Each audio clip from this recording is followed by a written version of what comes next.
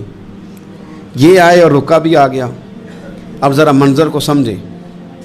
ہمارا تو یہ مسئلہ ہے کہ کہتے ہیں کہ میری 99 باتیں مانی ہیں, ایک نہیں مانی, لہذا میرا تعلق ہی کوئی نہیں.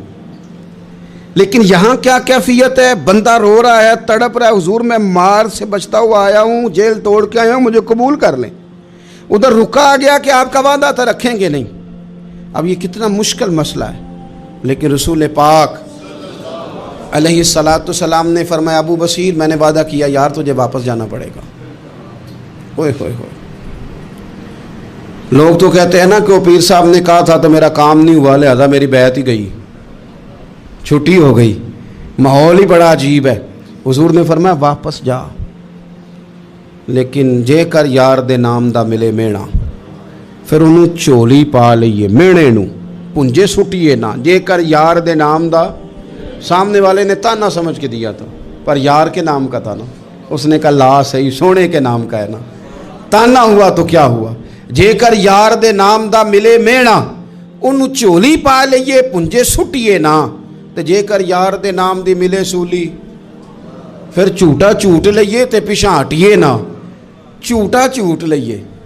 اب لکھنے والے کا بھی اپنا انداز ہے نا، کہتے ہیں یہ بھی میرے لیے جھولا ہی ہے، یہ بھی آرام کی جگہ ہی ہے، جھوٹا جھوٹ لئیے تے پیچھے ہٹیے نہ۔ حضرت ابو بصیر رضی اللہ تعالیٰ عنہ سے حضور نے فرمایا واپس جانا ہے، کہ سونے ٹھیک ہے، کوئی شکوہ نہیں، کوئی گلہ نہیں، یہ بھی میرے محبوب کا حکم ہی ہے۔ اور کیا بات ہے، میرے نبی وعدوں کے پکے ہیں، کیا بات ہے، حضور نے جو کہا کر کے دکھایا۔ کہتے ہیں میں واپس جا رہا تھا، ایک دو بندے ساتھ تھے، جب مدینے کی حد گزر گئی نا، حضور نے تو کہا تھا نا مدینے میں پناہ نہیں دینی، تو میں نے اس سے کہا یار تلوار بڑی سونی ہے، ذرا دکھانا۔ اس نے دکھائی تو ایک کی میں نے گردن کاٹ دی، دوسرا ویسے ہی بھاگ گیا، اور بھاگ کے حضور کے پاس آیا، جی اس نے تو مار دیا ہے۔ تو سرکار فرمانے لگے میں نے تو وعدہ پورا کیا تھا نا، تم سے نہیں سنبھالا گیا تو معاملہ تمہارا ہے۔ اب حضرت ابو بصیر رضی اللہ تعالیٰ عنہ واپس آئے، عرض کی حضور اب میرے لیے کیا حکم ہے؟ حضور نے فرمایا میاں حکم وہی ہے، مدینے میں ہم نہیں رکھ سکتے، تم مدینے میں صحابہ تھے نا، حضور کی باتوں سے خوشبو لیتے تھے، مدینے میں نہیں رکھ سکتے۔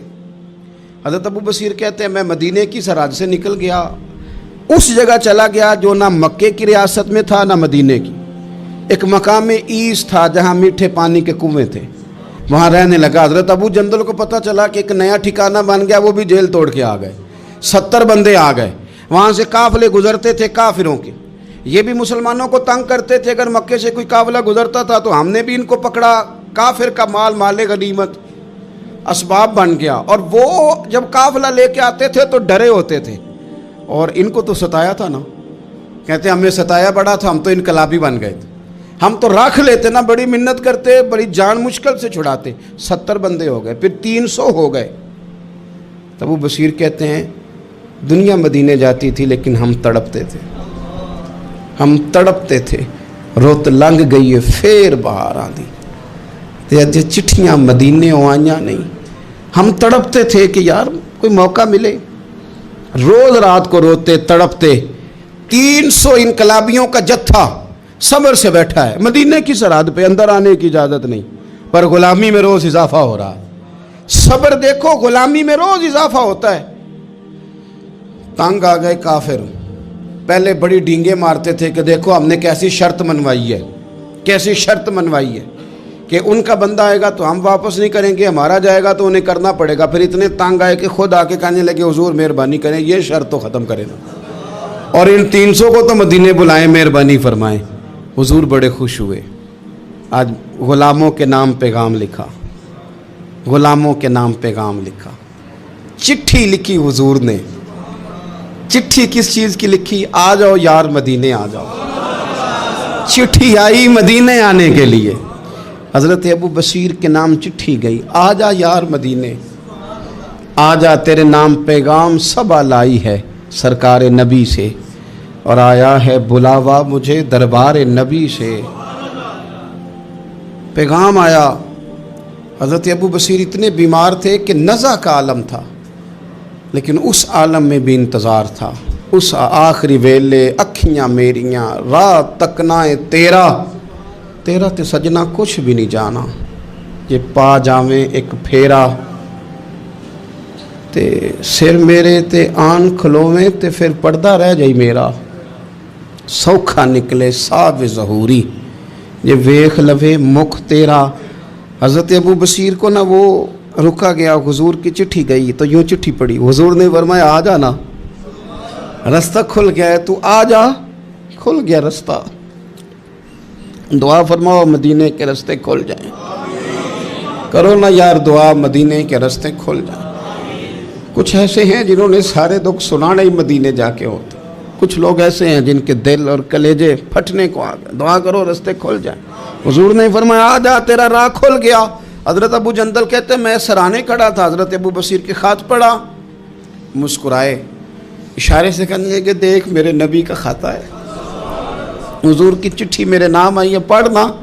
تو میں نے بھی پڑھی، پہلے روئے، پھر کلمہ پڑھا، پھر میرا ہاتھ تھاما، روح ہی پرواز کر گئی ہمیشہ کے لیے، ہمیشہ کے لیے۔ وہ ظاہری جسم کے ساتھ تو مدینے نہ پہنچے، پر قبر میں گئے تو مدینے والے کی زیارت نصیب ہو، قبر میں حضور کی زیارت نصیب ہو گئی۔ قبر میں حضرت ابو جندل کہتا ہے میں نے جنازہ پڑھا اور اسی مقام پہ جہاں انہوں نے انتظار کیا تھا نا، وہ مقام میں انتظار ان کا مزار بنا، مزار کے ساتھ مسجد بنی، مسجد کا نام مسجد ابو بصیر رکھا گیا۔ انہوں نے اس انتظار میں جان دے دی پر صبر کیا، شکوہ نہیں کیا۔ یارو اتنی شکایتیں، اتنے شکوے۔